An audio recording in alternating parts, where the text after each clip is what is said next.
What happens when an elderly woman is threatened in a crowded subway car and everyone turns a blind eye? But in the corner, a man in a baseball cap quietly observing is not who he seems.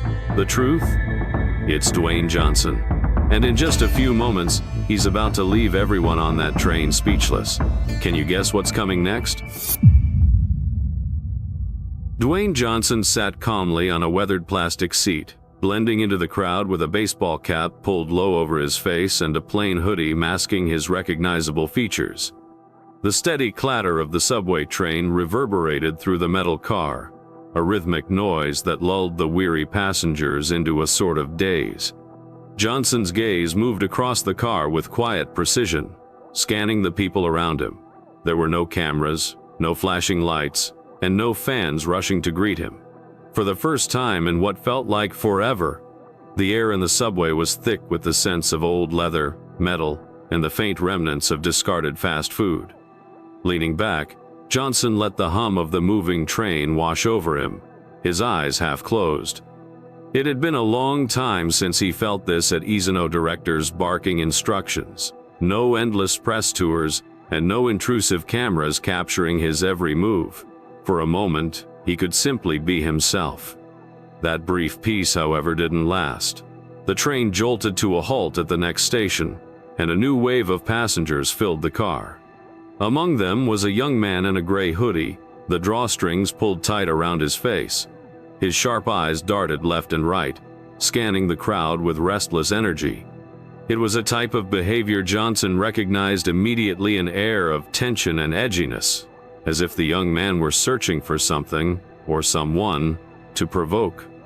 Then, the young man's gaze settled on his target, an elderly black woman, likely in her late 60s or early 70s, clutching an oversized bag tightly against her chest. She entered the subway car with slow, deliberate steps, her worn shoes scraping softly against the floor. Her eyes moved hopefully across the seated passengers, silently pleading for someone to offer her a place to sit, but no one stirred.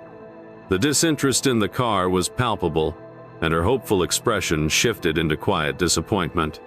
From under his cap, Johnson observed her, his jaw tightening. He briefly considered standing to give her his seat, but before he could make a move, the young man in the hoodie stepped forward. For a fleeting moment, Johnson thought the man was going to help her, but then it happened. "Move it, Grandma," the young man sneered, his voice sharp and cutting like a blade. He blocked her path, forcing her to stop mid-step. The elderly woman's eyes widened in surprise as she looked up at him, her confusion evident. Lowering her head, she tried to step around him, but he shifted to block her again. The tension in the air was unbearable. What happened next would test not just Johnson, but everyone in that subway car. She tried to walk around him, but the young man moved to block her again. "I said move," he barked, giving her a light shove with his shoulder. The elderly woman stumbled backward, grabbing the metal pole for support. Gasps echoed from a few nearby passengers. Johnson's fingers twitched, his instincts urging him to intervene, but he stayed seated for now. His eyes narrowed, heart pounding as he observed the scene unfold. The young man chuckled, glancing around as if expecting applause. A couple of passengers offered faint smiles, and one man sitting across from Johnson smirked, shaking his head in amusement. Most others avoided eye contact, lowering their gazes, unwilling to get involved. "Look at this old bag," the young man sneered, raising his voice for the entire car to hear. He turned to the crowd, gesturing toward the woman like a performer on a stage, dragging her whole house around in this ugly bag. "What's in there, Grandma? Rock?" A few nervous chuckles broke the silence, while some passengers began pulling out their phones to record the incident. Johnson's fists clenched under his hoodie, his pulse thundering in his ear. The elderly woman didn't say a word. She clutched her bag tighter, her trembling hands the only sign of the fear she must have been feeling. She tried to move past him, eyes fixed firmly on the ground, but the young man wasn't done yet. He stepped in front of her again, his grin widening. "Where do you think you're going, huh?" he mocked, blocking her path once more. "Deaf, Gran? I'm talking to you." This time, he shoved her harder, and she stumbled into the pole, her bag slipping from her grip and falling to the floor with a loud thud. Johnson stood up from his seat without realizing it, But halfway through the motion, he paused and sat back down, his eyes locked on the seat. His heart pounded in his chest as he wrestled with his own hesitation. Surely someone would step forward. Surely someone else would say something. After all, there were at least 20 people in that subway car, young men, adults, even women. Someone had to act, but no one moved. The elderly woman bent down to retrieve her bag, her hands trembling as she reached for it. Before she could grab it, the young man leaned down too, snatching it from her fingers and holding it high in the air. Her face crumpled in shock and disbelief. "Give it back!" she cried, her voice breaking. "That's mine! Please, give it back!" "Oh, now you've got something to say," he jeered, shaking the bag in front of her like a toy. "Too late, Grandma. Should have said something earlier." The woman reached for it again, but he yanked it away, laughing. The passengers who had been recording continued to hold up their phones, their expressions blank. Some chuckled nervously, while others acted as though nothing was happening. A man in a suit opened his newspaper wider, using it as a shield to avoid involvement. Johnson's jaw clenched so tightly it ached. Every fiber of his being screamed for him to act, to put a stop to this, but he stayed seated for just a moment longer. He felt a wave of disgust, not at the young man, not at the passive passengers, but at himself for waiting, for thinking someone else would do the right thing. They did. Finally, Johnson stood. This time, he didn't sit back down. With slow, deliberate steps, he began to move toward the young man. Hasan walked steadily toward the young man, unnoticed at first by anyone in the car, as the passengers were too fixated on the spectacle unfolding. The young man swung the elderly woman's bag like a trophy he had just won, grinning arrogantly. She reached for it again, desperate, but he pushed her aside with his free hand, causing her to stumble. Johnson's eyes darkened, his expression hardening.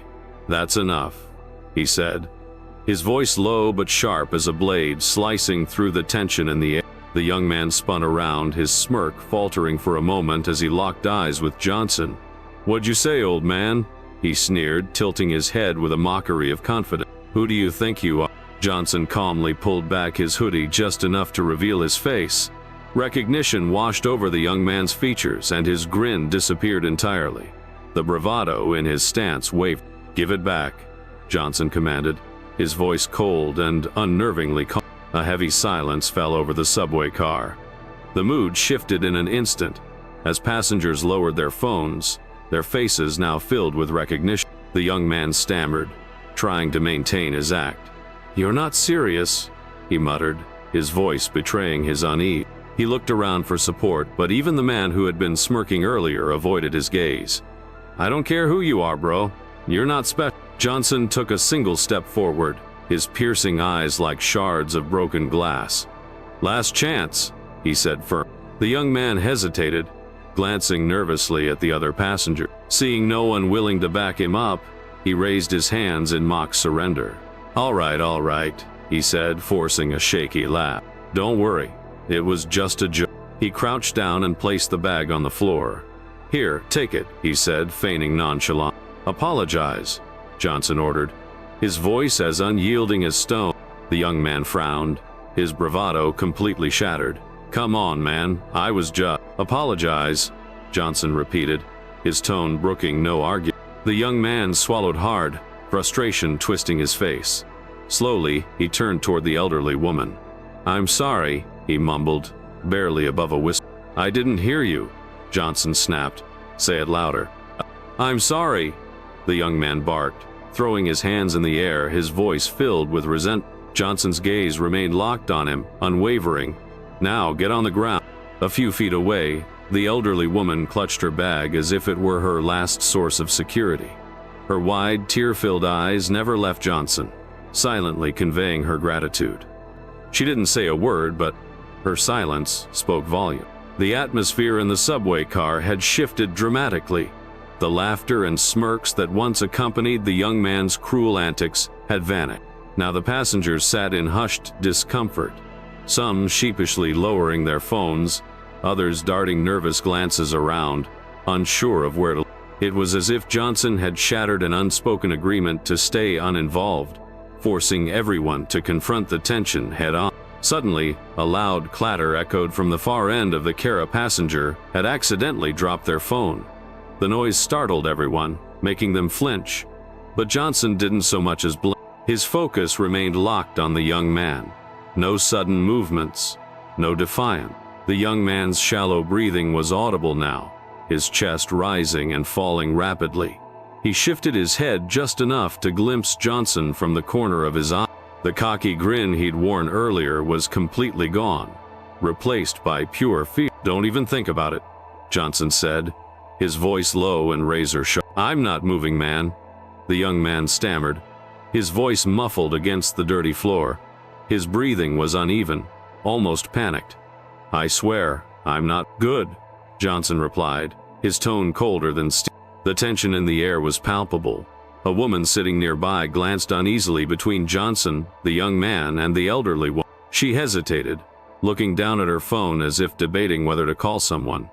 After a moment, she slipped it back into her bag and turned to stare out the window, avoiding the heavy atmosphere inside the car. "Has anyone called the police?" Johnson asked, his voice cutting through the silence. His eyes scanned the passengers, who exchanged uneasy looks but didn't respond. Johnson raised his voice, more commanding this time. "I said, has anyone called the police?" Finally, a man in a suit at the far end of the car cleared his throat. Without looking up, he mumbled, "Yes, I called. They said they're on their way." Johnson nodded once in acknowledgement, then turned his attention back to the young man. "You hear that? They're on their way. You'd better think long and hard about what you're going to say when they get here." The young man muttered bitterly, his voice tinged with defensiveness. "I didn't do anything, man. She dropped her bag, that's all. You're all just blowing this out of proportion." Johnson crouched down slowly, every movement deliberate and controlled, until he was at the young man's eye level. His piercing gaze bore into him, relentless and unforgiving. "Don't lie to me," Johnson said, his voice barely more than a whisper. "I saw everyone here saw everything," Johnson said, his voice steady and unwavering. "The only thing you should be thinking about now is how to fix this." The young man didn't reply. His eyes darted nervously toward the other passengers, searching for sympathy or support, but none came. The same people who had laughed moments ago now avoided his gaze, staring at the floor, their phones, or the windows anywhere but at. Johnson stayed crouched for a moment longer, letting the weight of his words settle in the air. Then, with slow and deliberate movements, he stood up, his eyes never leaving the young man. The silence in the subway car was deafening, broken only by the faint rumble of the train on the tracks, a sound that now felt distant and irrelevant. Minutes passed, each one dragging out like an eternity. Johnson's piercing gaze remained fixed on the young man, a silent but commanding presence that held everyone in check. Finally, the intercom buzzed to life. "Next stop, Grandview Station. Please stand clear of the door." Johnson glanced toward the elderly woman, meeting her eyes for the first time since the ordeal began. There was an unspoken understanding between them, a quiet acknowledgement that words couldn't express. She dabbed at her eyes with a trembling handkerchief, her hands still unsteady, but her expression had shifted.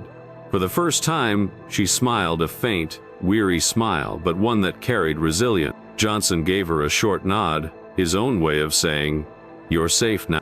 The train began to slow, the high-pitched squeal of the brakes filling the air. The young man on the ground stiffened, his breathing growing erratic as his eyes darted to the door. Johnson immediately knew what he was thinking. "No," Johnson said sharply, narrowing his eyes. "Try it, and you'll regret." The young man froze, his face pale, like a deer caught in headlights. His muscles tensed, but he didn't dare move. The train came to a complete stop, and the doors hissed. A few passengers hesitated, glancing toward the exit as if debating whether to leave or stay. Two people rose to their feet, their eyes fixed forward, avoiding the scene behind. "Remain seated," Johnson said calmly but firmly. His gaze swept over the passengers, who quickly complied. One man hesitated, then sank back into his seat. Another pulled out his phone, pretending to scroll, but Johnson noticed the man's trembling finger. From outside the subway, the faint wail of police sirens began to grow louder. the sound echoing through the tunnel. Blue and red lights flickered through the windows, casting an eerie glow over the car's interior. The young man's breathing quickened, his fingers twitching as he weighed his option. "Don't do it," Johnson growled, his tone low and predatory. Another minute passed, and then the train doors slid shut with a soft hiss, carrying them toward the next station. Johnson glanced at the elderly woman again. Her grip on her bag had tightened, but now there was a determined fire in her eyes, a strength that hadn't been there before. She wasn't just a victim anymore. She had reclaimed something deep. The young man mumbled something from the floor, his face twisted in frustration. Johnson raised an eyebrow. "What was that?" "This is stupid," the young man hissed. "You're acting like you're a cop or..." Johnson let out a dry chuckle. "I don't need a badge to know the difference between right and wrong," he said, his voice calm but firm. He tilted his head, his eyes narrowing. "Do you..." The sirens grew louder as the train slowed again, this time approaching a major station. The tension in the car reached a boiling point as the intercom announced, "Grand Central Station. Please stand clear of the door." The train jolted to a stop, and the doors opened with a sharp hiss. Heavy footsteps echoed inside as 4 uniformed officers entered the car, their expressions sharp and focused. Their eyes scanned the scene, quickly landing on the young man still lying on the floor. "What's going on here?" the lead officer asked, his voice authoritative. Johnson didn't flinch. He nodded toward the young man on the ground. "He tried to rob that woman," Johnson said, motioning toward the elderly woman, who sat up straight. "He pushed her, grabbed her bag, and tried to run. I stopped." The officers exchanged glances, then one stepped forward, pulling out a pair of handcuffs. "On your feet," he barked. "I didn't do anything," the young man protested, but the officer grabbed his arm and yanked him upright. "Tell it to the judge," the officer snapped, twisting the young man's arms behind his back. The metallic clink of the handcuffs rang out like a bell of finale. Johnson stood silently as the young man was led off the train. The passengers collectively exhaled, the tension dissipating into hushed whispers. The elderly woman wiped her eyes with her handkerchief again, her gaze fixed on Johnson. "Thank you," she said softly, her voice trembling but sincere. Johnson gave her a small nod, his message clear without words. The train doors closed, and the familiar rumble of the tracks returned. Johnson sat back down, his heart steady but his eyes distant. The elderly woman glanced at him one more time, offering a small, grateful smile before looking away. The subway car rattled forward, its rhythmic hum echoing through the dimly lit tunnel. Johnson closed his eyes for a moment, letting the weight of everything that had happened settle. The air inside the carriage was thick with an awkward tension, a mix of lingering unease and unspoken shame. Johnson sat near the end of the car, his gaze fixed forward, though his mind was still caught in the events that had just unfolded. Across from him, the elderly woman clutched her purse tightly, as if it might be stolen again at any moment. Her fingers twitched occasionally, a small but telling sign that the fear hadn't fully left. The atmosphere had shifted. What had once been a tense silence was now something heavier, awkwardness laced with regret. The passengers avoided eye contact with each other, their gazes glued to their phones or the subway windows, watching the dark walls blur past like a never-ending reel of film. Those who had laughed at the young man's cruelty earlier now seemed to shrink into themselves, their faces pale, their eyes downcast. Johnson noticed everything. The police officers had taken the young man away at the last stop, but their presence lingered, leaving a quiet reminder of what had transpired. He glanced at the elderly woman again. She hadn't spoken since she'd thanked him, but her darting eyes betrayed her unease, as if she was bracing for something else to go wrong. Johnson knew that feeling all too well, the constant anticipation that trouble was never far away. "Are you okay?" Johnson asked, his voice low but firm, cutting through the hum of the train. The woman blinked, as if pulled from her thoughts. Her eyes met his, and for the first time, they didn't hold fear. "I'm fine, baby," she said softly, her voice steady but weary. A faint smile tugged at her lips. "I've been through worse." She adjusted her bag on her lap, patting it gently as if to reassure herself. "But I appreciate what you did back there. Most people would have just watched." Johnson nodded, his jaw tightening as he glanced around the car at the passengers still pretending not to notice. "Yeah, I notice," he muttered. "People are real brave until it's time to be brave." The elderly woman let out a dry chuckle, a sound that didn't quite reach her eyes. "Ain't that the truth?" she replied, her gaze lingering on him for a moment, as if trying to piece something together. Tilting her head, she squinted slightly. "You look familiar. Have I seen you somewhere before?" Johnson leaned back and pulled the brim of his cap lower over his face. "Just got one of those faces," he said casually, his tone dismissive. She chuckled again, shaking her head.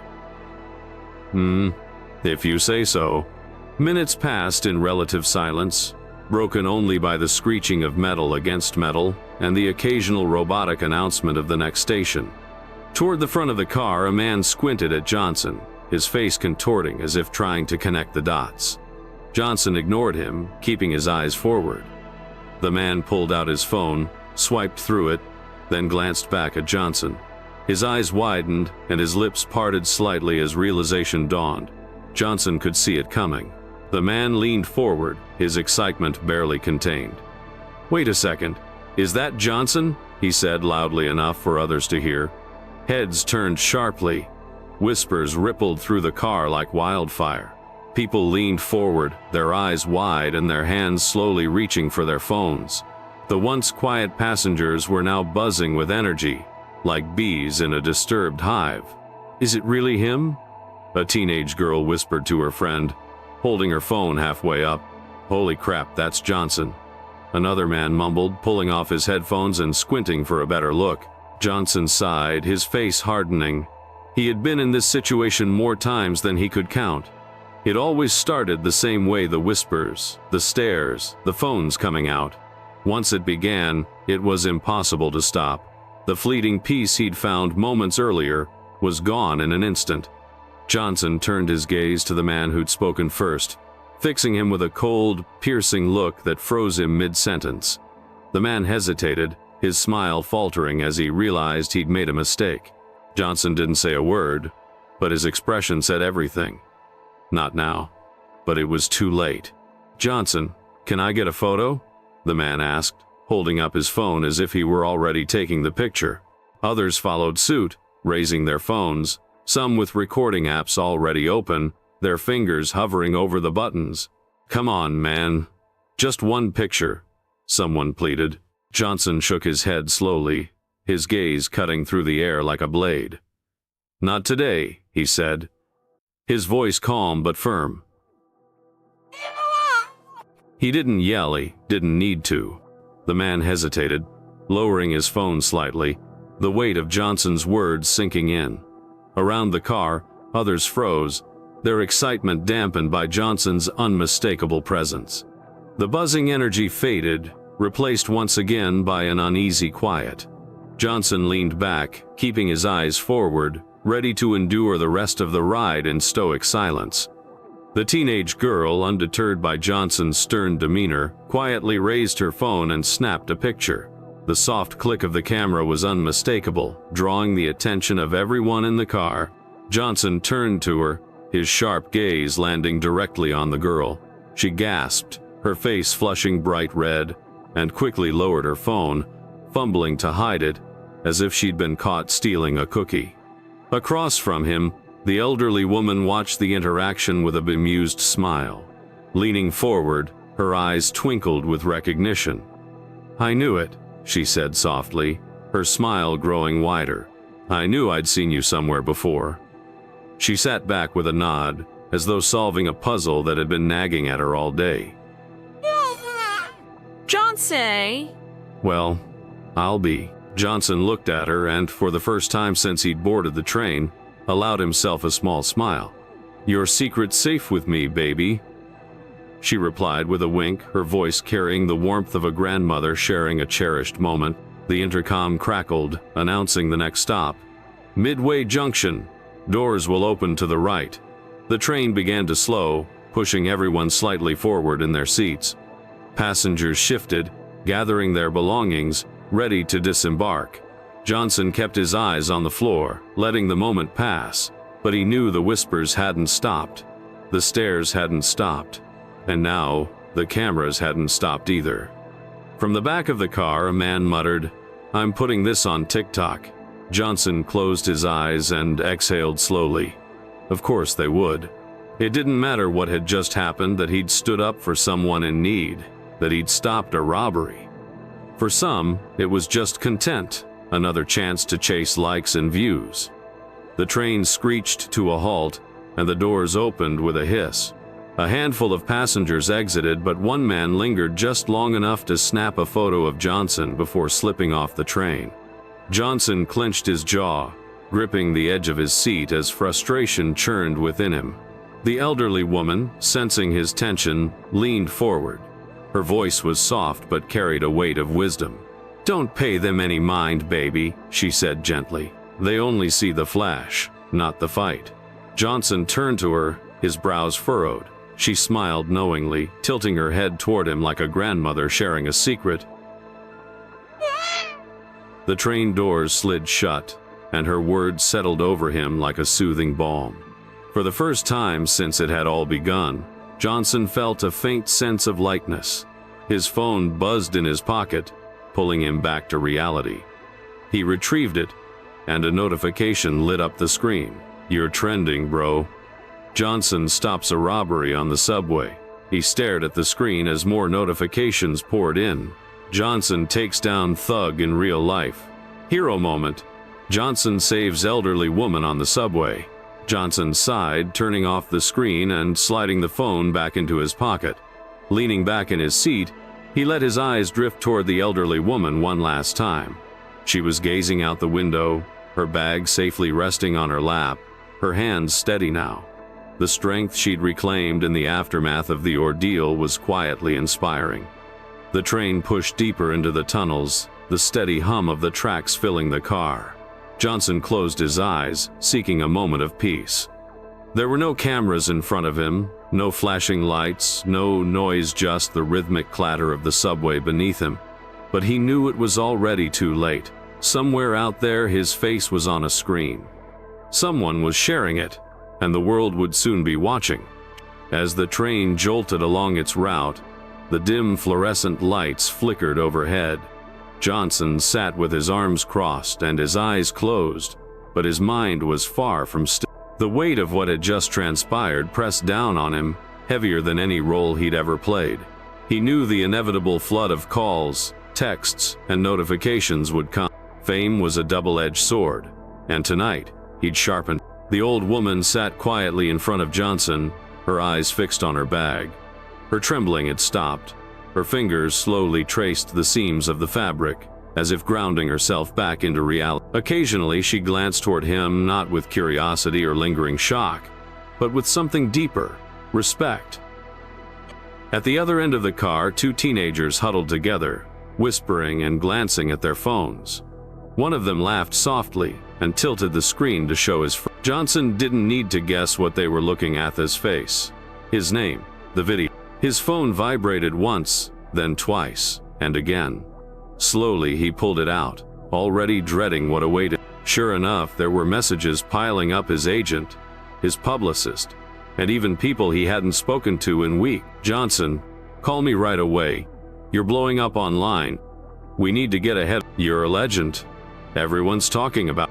Johnson sighed and powered off the phone, slipping it back into his pocket. He wasn't ready for that, not now. Leaning forward, he rested his elbows on his knees and let out a long exhale through his nose. The weight on his shoulders felt heavier, not light. The intercom crackled to life, announcing the next stop, Sycamore Station. "Doors will open on the right." A woman near the middle of the car stood up, adjusting her coat and grabbing her purse. She paused as her eyes met Johnson's, lingering just a moment too long. She didn't say anything, but it was clear she recognized him. Everyone did. Recognition was like a chain reaction. One person points, whispers to another, and soon the whole world knows. "Is that him?" One of the teenagers whispered to his friend, keeping his phone low but his eyes glued to Johnson. "I swear that's him," the friend replied, his voice hushed with awe. "That's Dwayne Johnson, bro." His friend's eyes widened. "No way," he mumbled. his hand already reaching for his phone. Johnson noticed out of the corner of his eye. His patience was wearing thin, but he stayed calm, leaning back in his seat and tilting his cap further down to shield his face. It never did. The subway screeched as it slowed into Sycamore Station, the sound of metal grinding against metal filling the air. The doors hissed open, and a cool breeze swept through the car. A few passengers shuffled out, stealing quick glances at Johnson as they passed. Near the door, a man in a gray hoodie paused, his gaze lingering on Johnson as if trying to solve a puzzle. Johnson felt the weight of the man's stare and clenched his jaw. The old woman noticed too. She leaned forward, her sharp eyes locking on the man. She didn't say a word, but her expression was enough. The man hesitated, his hand hovering near his pocket. He looked at her, then back at Johnson. Reluctantly, he put his phone away and stepped off the train just as the doors slid shut behind him. Johnson looked at the old woman. She gave him a small nod, and he returned the gesture. The train jolted forward again, sending a ripple through the remaining passenger. The mood was tense, the silence palpable. No one laughed, no one recorded, but Johnson knew it wouldn't last. Minutes passed. His phone buzzed again, but this time he didn't bother checking. He already knew what it was. He could hear the headlines forming in his mind. Johnson stops robbery on subway. Real-life action hero saves the day. The media loved stories like this, spinning them into something larger than life. But Johnson didn't feel like a hero. He had done what anyone should have done. Still, he knew that didn't matter not to the world outside this train. Across from him, the old woman cleared her throat softly. "They're going to turn you into a story, baby," she said, her voice calm but firm. "They always do." Johnson glanced at her, narrowing his eyes slightly. "Yeah," he muttered. "Don't let them change the ending," she added, her eyes locking onto his. "It's still your story." Her words struck deeper than he'd expected. Johnson leaned back in his seat, staring at the ceiling as they settled into him. "Your story. Your end." The train moved deeper into the tunnels, each minute feeling heavier than the last. The teenagers kept whispering and sneaking glances, but they didn't approach. Johnson didn't look their way, his thoughts still swirling as the rhythmic clatter of the subway tracks filled the silence. Johnson didn't need to glance around to know what was happening. The teenagers were taking pictures, sending them to their friends, and uploading them to the internet. By the time he stepped off the train, he knew half the world would already know. He looked at the elderly woman one last time. Her eyes were closed, her head gently bowed, and her breathing steady and slow. She was finally resting after everything. She could rest. Johnson lingered for a moment, a quiet calm settling in his chest. His phone vibrated again, the noise cutting through the stillness of the car. His patience snapped, and he reached for it, ready to turn it off permanently. But this time the message wasn't from his agent, his publicist, or another news alert. It was from his sister. "Proud of you, Jay. You did the right thing." Johnson stared at the screen. Just a few simple words: clean, honest, real. His chest tightened, but not from stress or frustration. It was something deeper, something grounded. He put the phone back into his pocket and leaned forward, resting his elbows on his knees. For the first time since it all began, he allowed himself to breathe. The intercom crackled overhead. "Next stop, Southgate Station. Doors will open to the right." Johnson straightened up. This was his stop. He glanced at the old woman again, her eyes still closed, her breathing even. She deserved her rest, he thought. She had been through enough. As the train began to slow, Johnson stood, his hands sliding into his pocket. The slight movement must have caught her attention. She shifted, one eye opening, and then she smiled at him slow, as though she knew something he did. "Take care, baby," she said quietly. "You too," Johnson replied, his voice calm but certain. "Stay safe." The train came to a screeching halt, and the doors hissed open. A rush of cool air swept into the car as Johnson stepped toward the platform, scanning the space around him. No cameras, no crowd, just ordinary people too consumed by their own lives to notice him. He walked out with purpose, his head low, his stride. Behind him, the train doors closed with a soft hiss, and it moved forward into the tunnel. Johnson didn't look back. He didn't need to. He crossed the platform, his phone buzzing incessantly in his pocket. Messages from his agent, his publicist, news alerts, and even old acquaintances who hadn't spoken to him in years. Everyone wanted a piece of the story but Johnson kept walking, his head down, his steps steady. Let the world watch if they wanted to. For the first time in a long time, Johnson wasn't playing a role. He wasn't an action hero, a movie star, or a headline. He was just a man doing what was right. The sun was setting as Johnson reached his apartment, the city skyline bathed in golden light. Cars honked in the distance, and the hum of urban life buzzed faintly in the air. Johnson stood at the window with one hand on the sill, the other holding his phone. He'd been staring at it for 20 minutes, watching notifications pile up like falling dominoes. Texts, missed calls, social media mentions.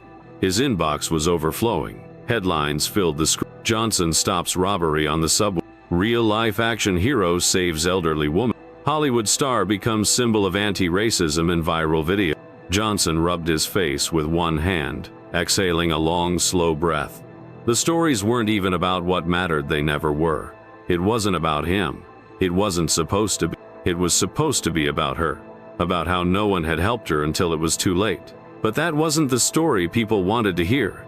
They wanted a hero. They wanted The Rock, the larger-than-life figure, to step in and save the day.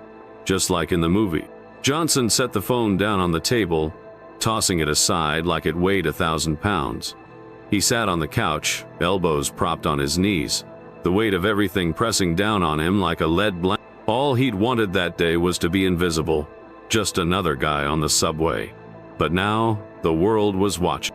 A knock at the door broke through his thoughts, sharp and loud. Johnson turned his head slowly, squinting at the door. Another knock, more urgent this time. "Johnson, it's me, Derek," a familiar voice called from the other side. "Open up, man. I know you're in there." Johnson hesitated for a moment, then rose from the couch. He walked to the door, unlocked it, and pulled it open. Johnson opened the door and was met with the familiar face of Derek, his old friend and occasional bodyguard. Derek stepped inside quickly, glancing around as though expecting a mob to follow. He had his phone in hand, his face tense with worry. "Man, you're all over the news," Derek said, shaking his head as he took in the room. "It's everywhere. Twitter, TikTok, Instagram, you name it. You're viral, bro." "I know," Johnson muttered, walking back to the couch. He sat down heavily, rubbing his temples. "I don't need to see it to know. My phone hasn't stopped buzzing." Derek sat beside him, scrolling through his own phone. His expression shifted, growing more serious. "They're calling you a hero, Jay. People love you for this. They're saying you stood up when no one else would." Johnson let out a short, humorless laugh. "Yeah, well, they weren't on that train. They didn't see how long it took before anyone moved. Half of them were recording, and the other half were laughing. No one did anything until it was almost too late." Derek put his phone down firmly. "Doesn't matter anymore. What matters is they saw you do it. That's all people care about." He leaned forward, his eyes locking onto Johnson. "They're talking about interviews, late night shows, morning news, all of it. Everyone wants you to tell the story. You've got to control the narrative before they do it for you." Johnson leaned back, his head resting against the cushion, his gaze fixed on the ceiling. His jaw tightened. "No?"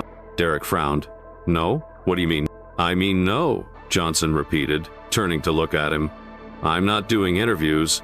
I'm not sitting on TV telling people how brave I was. I'm not interested." "Come on, man," Derek said, leaning forward. "You know how this works. If you stay quiet, they'll fill in the blanks. They'll twist it, turn it into something it's not. They'll make it another hero saves the day story, and you won't have any control over." Johnson stared at him for a long moment, then nodded slowly. "Yeah, that's exactly what they'll do." "So what's the plan?" Derek asked, raising his eyebrow. Johnson sat up, leaning forward with his forearms on his knees. His thoughts drifted to the elderly woman on the train, her eyes, her voice, the way she clutched her bag as if it were the last thing she had. Her words echoed in his mind.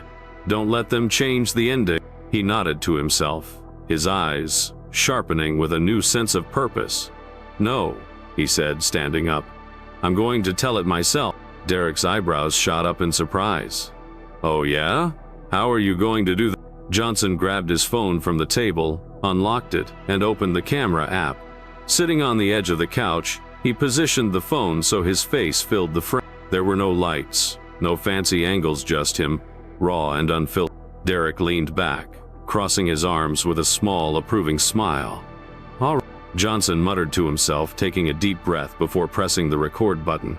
He looked directly into the camera, his face calm but resolute. His eyes were sharp, his jaw set like stone. Hay didn't blink, Hay didn't flinch.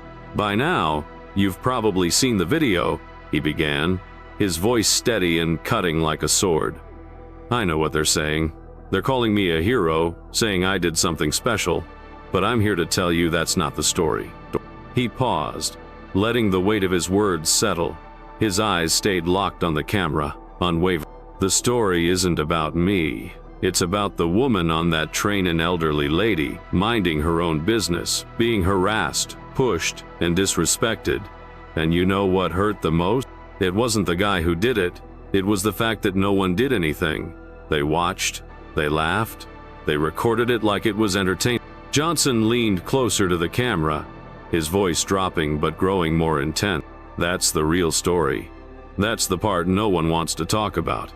People saw something wrong, and they looked away. They pulled out their phones instead of their courage." He leaned back slightly, still staring into the lens. "If you're watching this, I want you to ask yourself one thing. What would you have done? Would you have helped, or would you have watched?" Johnson's gaze stayed firm as he delivered his final words. "Don't call me a hero.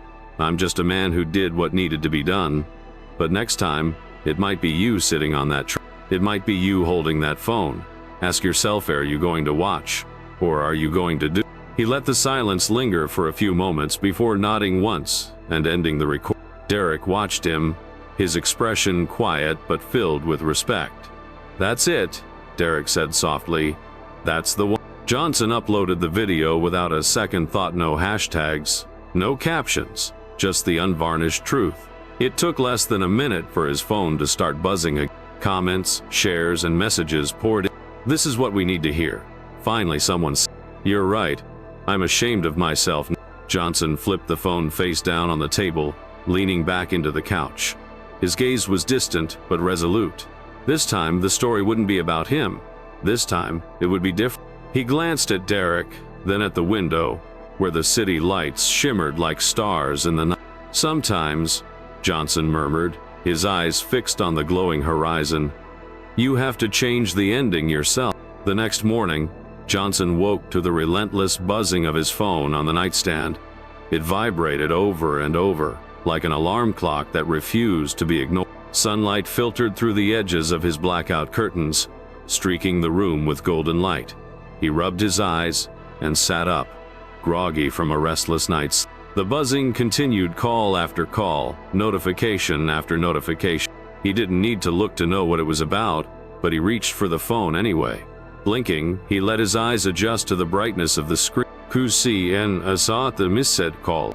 Over 300 text messages. His social media apps were flooded with alerts, stacked like a precarious tower.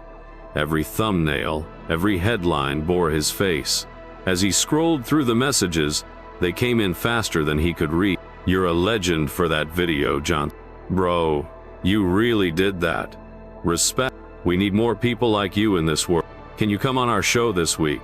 We'd love to hear your story." The headlines were everywhere, his words playing on loop across news stations and social media platforms. Clips of his video had been edited and stitched together, captions added for dramatic effect.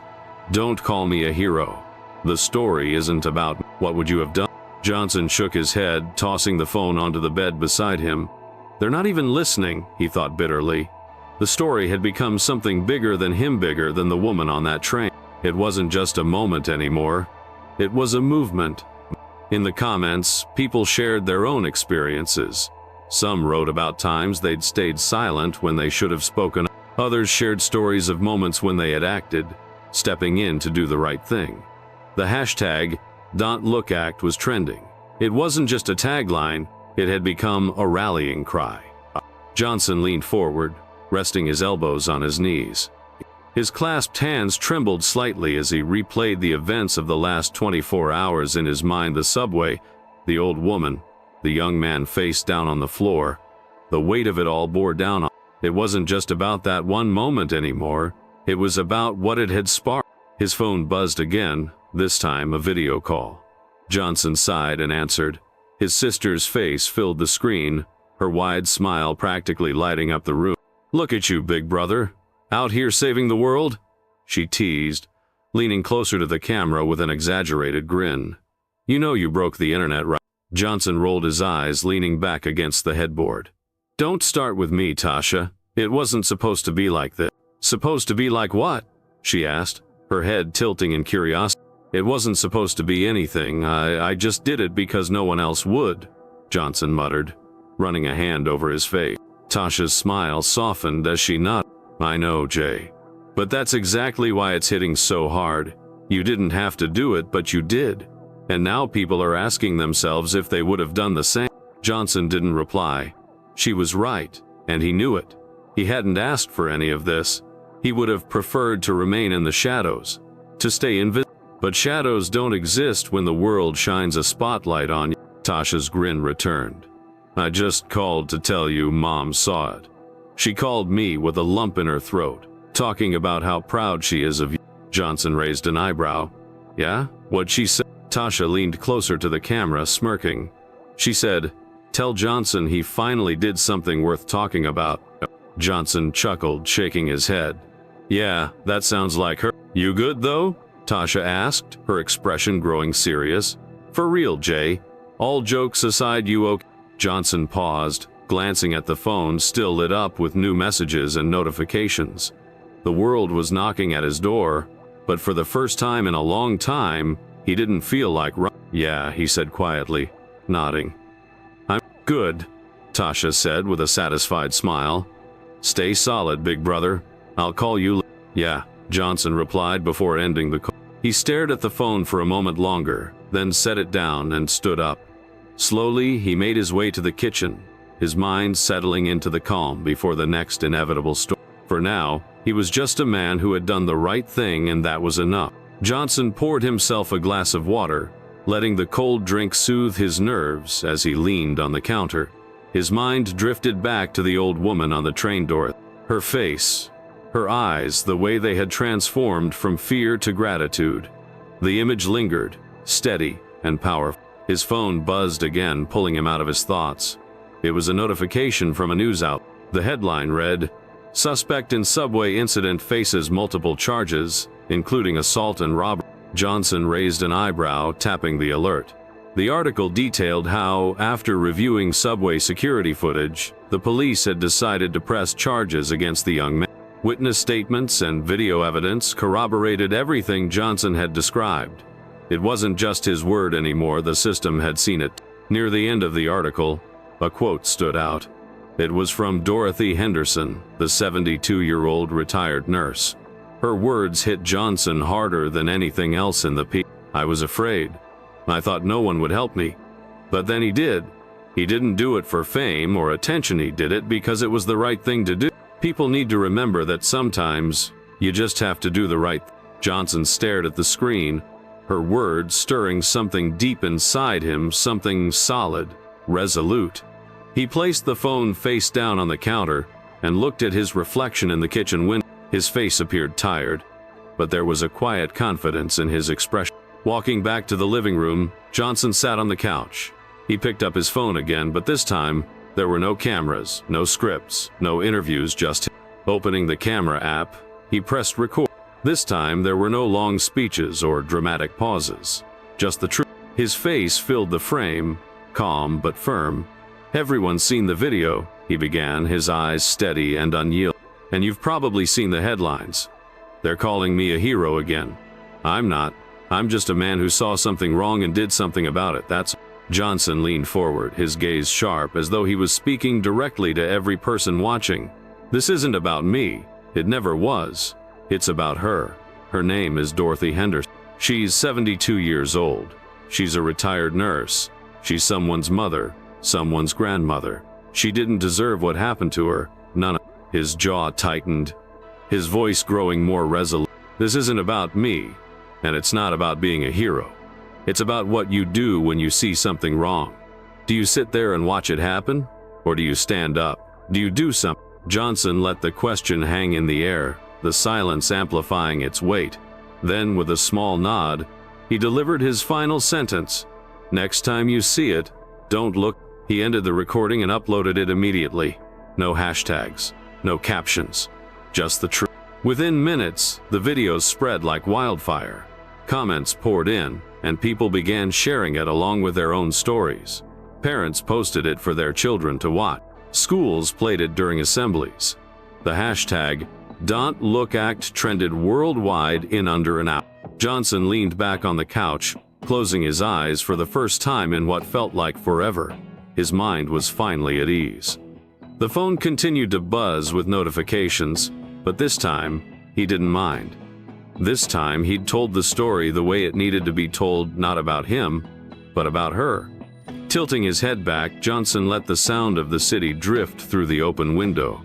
The world would always be noisy, always watching. But for the first time in a long time, he didn't feel the need to run from it. He had changed the ending. This time, the story was his to tell. And that's the end of this unforgettable story, but it doesn't truly end here. It's a reminder that sometimes doing the right thing can change everything.